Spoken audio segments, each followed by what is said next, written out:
Bonjour la communauté, bonjour Congo Bon, bonjour tous les amis. Merci de vous abonner en tout cas. Merci de partager et d'aimer ces vidéos, toutes nos vidéos sur cette chaîne pour que, en tout cas, la grande communauté, tous les amis qui sont vraiment touchés, qui ont de l'audace pour pouvoir s'engager dans l'entrepreneuriat, puissent avoir des informations essentielles qu'il faut par rapport aux entreprises. Nous allons explorer les étapes essentielles pour créer un business plan et démarrer votre entreprise, votre propre entreprise. Le business plan est une étape cruciale pour obtenir des financements et lancer votre entreprise avec succès. Bien que cela puisse paraître vraiment un peu intimidant, un peu difficile, nous allons vous montrer une certaine méthode qui paraît claire, en tout cas qui est approuvée, et avec des conseils précieux pour réussir sans beaucoup de stress. Je sais que beaucoup des gens qui veulent s'engager dans l'entrepreneuriat, qui veulent créer des entreprises, ont souvent des retenues par rapport à l'élaboration d'un business plan. Non, c'est important, c'est simple. Avant de commencer, n'oubliez pas de vous abonner à notre chaîne.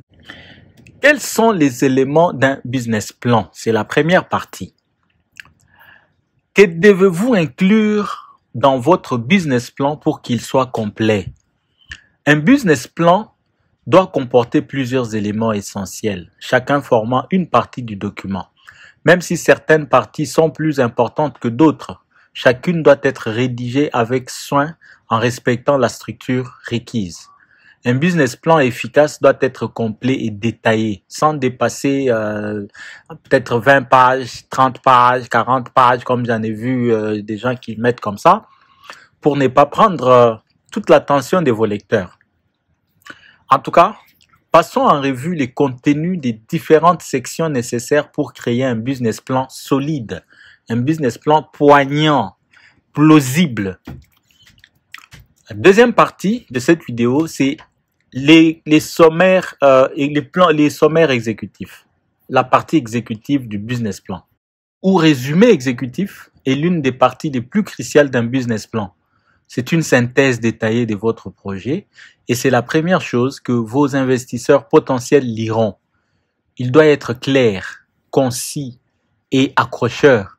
C'est l'équivalent d'une lettre de motivation pour votre entreprise, visant à susciter l'intérêt et à donner envie aux investisseurs d'en savoir plus. Un bon business plan, un bon plan d'affaires commence par un executive summary solide qui présente votre projet de manière claire tout en suscitant la curiosité surtout des investisseurs.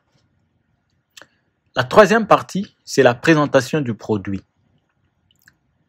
Parce que vous élaborez votre business plan, la présentation de votre produit ou votre service est une étape essentielle aussi. Les investisseurs doivent comprendre rapidement en quoi consiste votre produit, en quoi consiste votre service et quelle valeur il apporte. Vos services, vos produits apportent quelle valeur au client, à la clientèle. Mettez en avant ces points forts et reconnaissez les domaines à améliorer. Précisez à quel stade de développement se trouve votre projet, les tests réalisés, les brevets déposés et tout élément concret pour rendre votre projet tangible aux yeux des lecteurs. La quatrième partie, c'est l'étude de marché. L'étude de marché est une partie imposée du business plan. Une étude de marché bien construite est déterminante et précise pour rassurer les investisseurs potentiels quant à la viabilité de votre projet. Décrivez votre clientèle cible, l'étendue du marché, ses perspectives d'évolution et analysez la concurrence. Expliquez comment vous vous démarquez des autres et quelles sont vos stratégies pour réussir dans votre entreprise. C'est dans cette partie, l'étude du marché, que vous devez intégrer toutes ces sous-petites questions, que vous devez donner des réponses à toutes ces sous-petites questions. Vous avez, en cinquième point, des objectifs stratégiques. Un projet crédible demande toujours ou nécessite toujours des objectifs chiffrés fixés dans un certain délai. Vous savez, quand un homme d'affaires parle, il parle des chiffres. Un projet sans chiffres, c'est un projet nul. Parce qu'un projet d'affaires, il y a affaire à faire, il doit avoir donc des chiffres. Vous devez déterminer les paliers que vous souhaitez atteindre en termes de chiffres. Chiffres d'affaires, bien sûr, des parts des marchés, des communications et d'effectifs. Présentez également les moyens que vous mettez en œuvre pour atteindre ces objectifs. Des objectifs à court terme, à moyen terme, à long terme, vous devez les définir dans cette partie pour votre entreprise. Au 6e point, nous avons les ressources humaines et management. Une équipe solide est essentielle pour une entreprise réussie. Comment vous engagez des gens?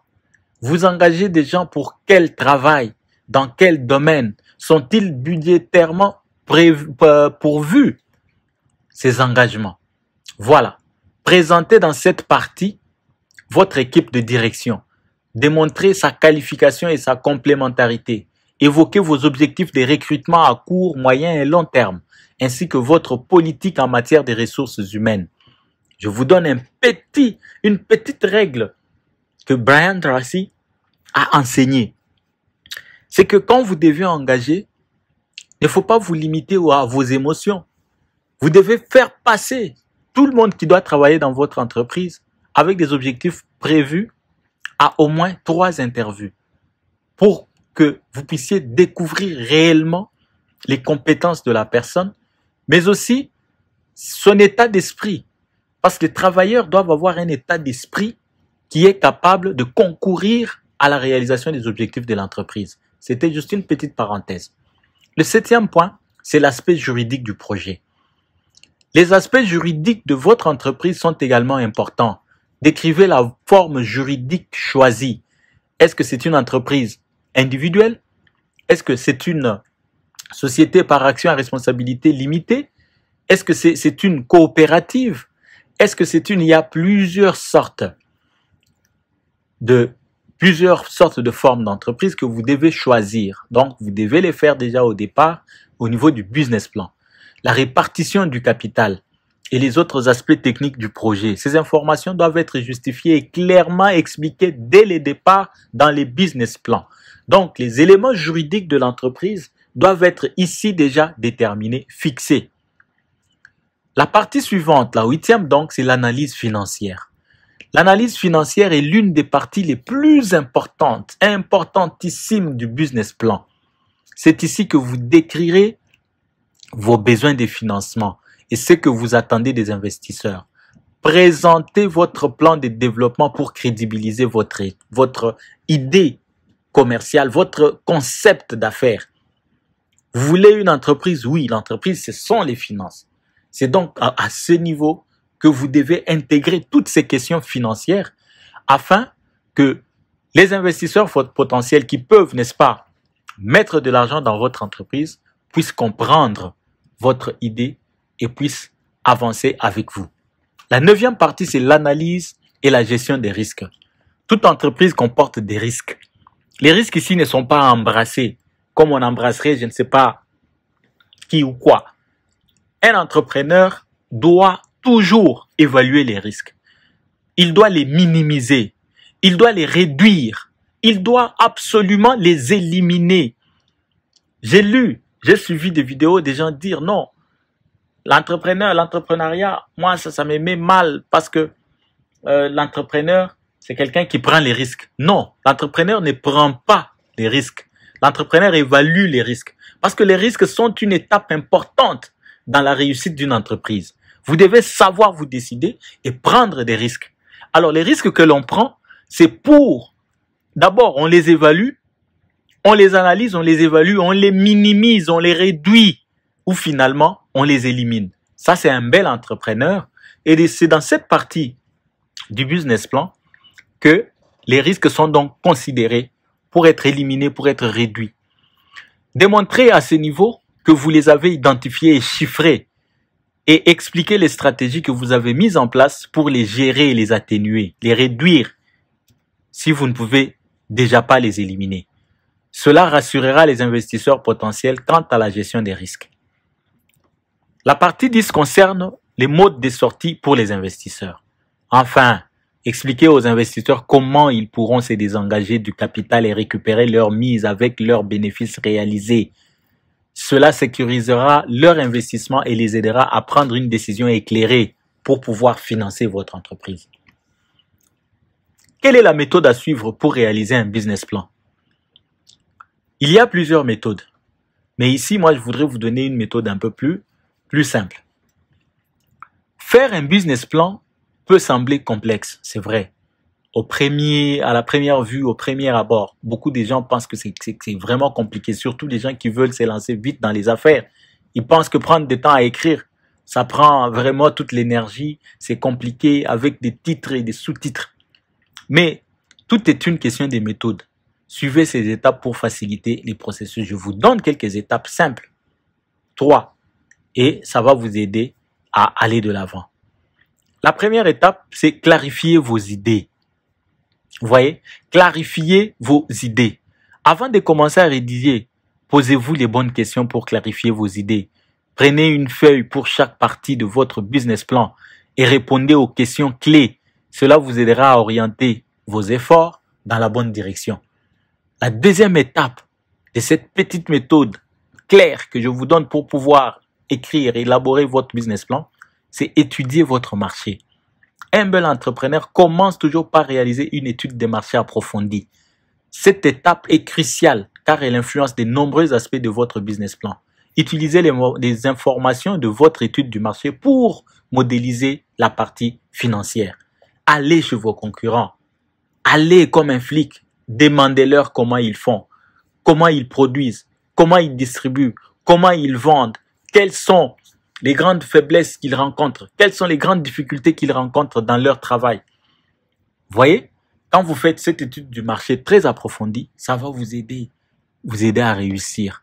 Parce que vous aurez déjà les informations qui détaillent là où généralement ils tombent.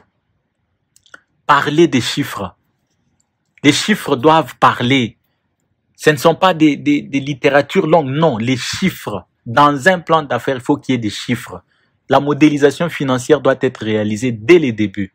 Après l'étude de marché, utilisez les données de votre étude de marché pour justifier vos prévisions financières. Un business plan crédible repose sur une étude de marché solide et une modélisation financière précise. Surtout aussi, travaillez en équipe. Pourquoi vous voulez faire tout seul? Impliquez toute votre équipe dans la rédaction du business plan. Chacun peut contribuer et défendre le projet. Travailler en équipe, donc quand vous êtes en groupe, cela vous garantit une cohérence et une harmonie dans la rédaction. Vous voyez? Et donc quand vous allez rédiger votre sommaire exécutif, l'executive summary, là vous commencez à les rédiger et vous faites, une fois que chaque aspect de votre entreprise est clairement défini, rédigez ces résumés qui présentent les points clés du projet tout en suscitant l'intérêt. Parce que c'est là, quand on lit, on comprend votre entreprise directement. Et on peut même adhérer, être séduit directement par l'idée que vous développez. Alors, je voudrais aussi donner ici quelques erreurs qu'il faut vraiment éviter, les erreurs à éviter quand vous rédigez votre business plan. C'est vrai, toute chose n'est pas parfaite, hein? Il y a des erreurs à éviter lors de la création d'un business plan, lors de la rédaction d'un business plan. Assurez-vous d'éviter ces pièges pour convaincre vos investisseurs potentiels. Alors, je voudrais vous dire, en résumé, pour réussir à faire un business plan, il faut vous familiariser avec les différentes parties du plan. Posez-vous les questions essentielles sur votre projet, les bonnes questions. C'est souvent cette partie, c'est là les grands pièges. On se pose des mauvaises questions parce qu'on est emballé. On voudrait produire. On a vraiment une visée du produit que l'on oublie la structuration de l'idée commerciale. Et quand l'idée commerciale n'est pas bien structurée, tout peut tomber comme un château de cartes. Réaliser une étude de marché approfondie, modéliser la partie financière, nous insistons, travailler en équipe et rédiger un résumé exécutif captivant. Si vous suivez ces conseils, Si vous évitez ces erreurs courantes dont nous parlons, la faiblesse de l'équipe, la concentration sur la passion que vous avez au lieu de la structure, ces erreurs-là, vous allez remarquer que si vous ne en tenez pas compte, la création d'un business plan deviendra une tâche difficile. Par contre, si vous les évitez, ça sera quelque chose de très simple. Vos investisseurs potentiels seront vite, en tout cas très vite convaincus. Voilà, chers amis, si cette vidéo vous a été utile, n'hésitez pas à l'aimer, partager et commenter. Assurez-vous également de vous abonner à notre chaîne. En tout cas, aimez et partagez nos vidéos, abonnez-vous. Ça va nous permettre vraiment d'évoluer et de vous présenter ces genres de d'informations dans le cadre de la croissance entrepreneuriale. Merci de nous avoir suivis et à bientôt pour notre prochaine vidéo. C'est Aimé pour Congo Bon.